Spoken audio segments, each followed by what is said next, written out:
एक मर्तबा सुल्तान सलाहुद्दीन अय्यूबी ने एक बच्चे को बचाने के लिए सुलीबी जर्नैल का सर कलम कर दिया।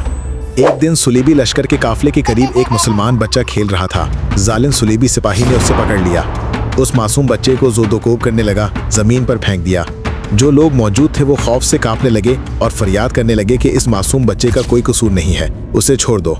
मुमकिन था कि वो सुलीबी सिपाही उस बच्चे को कत्ल कर देता कि अचानक से घोड़े की आवाज़ें सुनाई दी। उस घोड़े पर सुल्तान सलाहुद्दीन अय्यूबी खुद सवार थे। जब सुल्तान सलाहुद्दीन अय्यूबी ने एक जगह रश देखा तो घोड़ा रोककर वहां आए तो जो मंजर उन्होंने देखा उसने सुल्तान सलाहुद्दीन अय्यूबी के दिल को लज्जा दिया। फिर इंतहाई गुस्से में उन्होंने तलवार निकाली और सुलेबी सिपाही को मुखातिब करते हुए कहा, यह मेरी रियाया है, तुमने इस मासूम बच्चे पर तलवार उठाने की जुर्रत किस तरह की। फिर सुल्तान सलाहुद्दीन अय्यूबी ने एक लम्हा ज़ाय किए बगैर अपनी तलवार से उस जालिम सुलेबी का सर कलम कर दिया। बच्चा खौफ से कांप रहा था।